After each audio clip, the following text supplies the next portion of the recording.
और कल हमने पूरे दिन हॉर्मोज वो ओरेकल फैक्टर के बीच में सिंकिंग नैस्डैक फ्यूचर्स के बीच में ट्रेड किया, लेकिन कल हुआ क्या वॉल स्ट्रीट पर? गुड मॉर्निंग वीरू भाई। कल तो जिस तरह के फ्यूचर्स एक वक्त पर तो 400 अंक नीचे थे नैस्डैक के, उस हिसाब से तो बहुत अच्छा सेशन रहा वॉल स्ट्रीट के लिए। और इससे ये तो जाहिर हुआ कि फ़िलहाल के लिए वॉल स्ट्रीट जो है फेड के ईजिंग और डविश फेड की उम्मीदों को ज़्यादा तवज्जो दे रहा है, बावजूद इसके कि एआई के रिलेटेड कंसर्न्स अभी भी जारी है। तो डाउ जोन्स तो कल रिकॉर्ड हाई पर बंद हुआ, लगभग 49,000 पर जाकर बंद हुआ है इंडेक्स। S&P 500 ने भी एक रिकॉर्ड क्लोजिंग हाई लगाया है, अपने इंट्राडे रिकॉर्ड से भी वो लगभग 15-20 पॉइंट ही अब दूर है।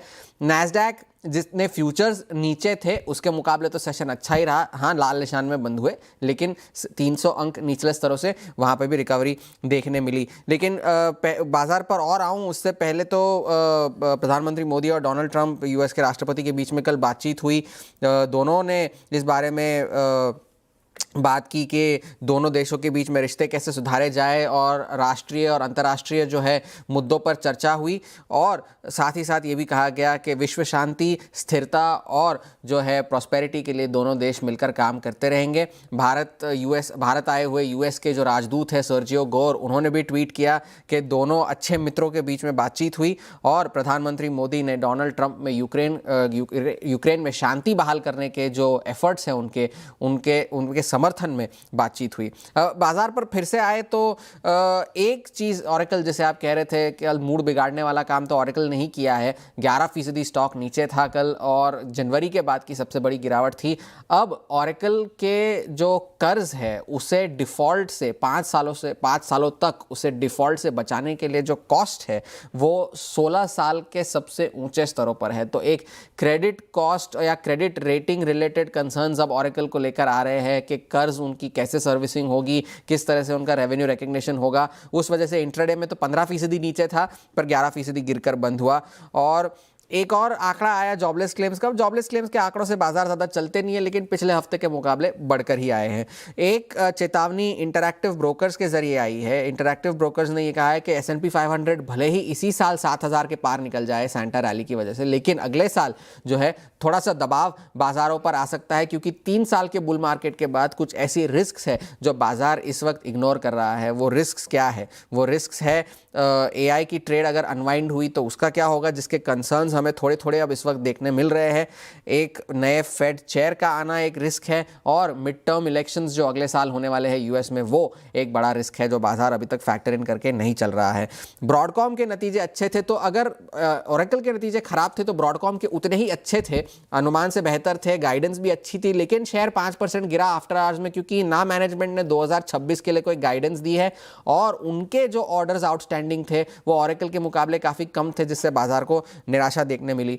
दुनिया का सबसे बड़ा IPO आने की तैयारी है। SpaceX $800 बिलियन के वैल्यूएशन पर लगभग $30 बिलियन जुटा सकता है, ये रिपोर्ट्स कह रही है। और इलॉन मस्क ने इन रिपोर्ट्स की पुष्टि की है कि अगले साल SpaceX का IPO आएगा, लेकिन उन्होंने वैल्यूएशन वगैरह के बारे में कोई बातचीत नहीं की। और उन्होंने ये कहा कि अगले साल IPO की तैयारी चल रही है, क्या होगा, कितना होगा, उस पर अब तक कोई क्लैरिटी नहीं है। आपको याद होगा 2019 में सऊदी अरामको ने $1.5 ट्रिलियन के वैल्यूएशन पर लगभग 29 बिलियन डॉलर जुटाए थे। तो ये तो बात रही बाजार की। सोना चांदी तो रिकॉर्ड हाइस पर है। चांदी अब 120% ऊपर है इस साल। सोने की कीमतें भी $4300 के पार निकल चुकी है फिर से, और डॉलर इंडेक्स जो है वो कमज़ोर होता जा रहा है। तो ये एक और पॉजिटिव फैक्टर है बाजार के लिए। तो फिलहाल बाजार पर नज़र इसी चीज की रहेगी। आज कोई बड़ा डेटा पॉइंट नहीं आना है, अगले हफ्ते सारे डेटा पॉइंट्स आएंगे। तो डाउ आउट परफॉर्म करे जा रहा है, लेकिन एक AI रिस्क अभी भी बाजार के लिए बना हुआ है। AI रिस्क यानी मैं मान के चलूं हॉर्मोज, अगर आपके की टेकअवेज, अभी आप निफ्टी IT को लेकर हमें आज भी स्केप्टिकली रहना पड़ेगा, है? एक एंटी AI ट्रेड जिसे आप कहते हैं, उसे भी आप अगर मानकर चले तो एक कॉन्ट्रा ट्रेड बन सकती है, क्योंकि AI में हमारा इतना एक्सपोजर है नहीं। तो वो एक एनालिस्ट कहते आ रहे हैं कि कॉन्ट्रा AI ट्रेड है, तो शायद उतना इंपैक्ट ना हो। कल भी निफ्टी IT डेज हाई पर ही बंद हुआ है, देखेंगे आज किस तरह का रिएक्शन आता है। शुक्रिया हॉर्मोज, बहुत बहुत शुक्रिया आपका इस पूरी बातचीत के लिए। तो आपने मल्टी डायमेंशनल अगर आप देखें तो यहाँ पर एक व्यू रखा US मार्केट का प्राइस परफॉर्मेंस, इवेंट्स, और इवेंट्स में अगर आप देखें जो हॉर्मोज जिक्र कर रहे थे प्रधानमंत्री श्री नरेंद्र मोदी और अमेरिकी राष्ट्रपति डोनाल्ड ट्रंप के बीच वो बातचीत, उसकी टाइमलाइन उसकी याद रखिएगा। जो जिस समय पे ये बातचीत हुई ये बहुत महत्वपूर्ण है। भारत और अमेरिका के जो प्रतिनिधि हैं वो इस ट्रेड डील को लेकर बातचीत कर रहे हैं। 2 दिन की वो वगैरह आप देखें बातचीत हुई और उसके ठीक बाद ये फ़ोन कॉल जो है ना वो बाजार को टोज पे रखेगी, याद रखिएगा।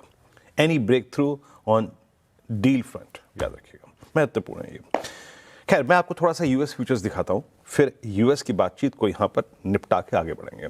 यूएस फ्यूचर्स क्या कर रहे हैं, एक बार डाउ, नैस्डैक और एस&पी फ्यूचर्स को देखते हैं। डाउ करीब 85, एस&पी फ्लैट, नैस्डैक आज भी 40 अंक नीचे ट्रेड करता हुआ। जरा एक अदर वेरिएबल्स की प्लेट लेके आइए, अन्य फैक्टर्स। यूएस की 10 ईयर बॉन्ड यील्ड मोर और less flat at 4.15, dollar index more और लेस फ्लैट एट 98.01, कोई बड़ा अंतर नहीं आया है। ब्रेंट याद रखिएगा, हमारे लिए एक क्रूड चीज़ जो है ना वो बड़ा एक सकारात्मक फैक्टर है एट 61.28, और गोल्ड याद रखिएगा, गोल्ड सिल्वर में जनाब आग लगी हुई है। गोल्ड कल 5305 पे क्लोज हुआ। मुझे बहुत सारी रिपोर्ट्स जब मैं पढ़ रहा था, 26 के लिए करीब 4800 का टारगेट था, 4300 पे तो आ ही गया। और घरेलू बाजार में चांदी जनाब 2 लाख का भाव छूने वाली है। तो कमोडिटीज़ में बहुत ही, अगर आप देखें, स्ट्रॉन्ग इंप्रेशन है। आएंगे इस बातचीत करेंगे, लेकिन आते हैं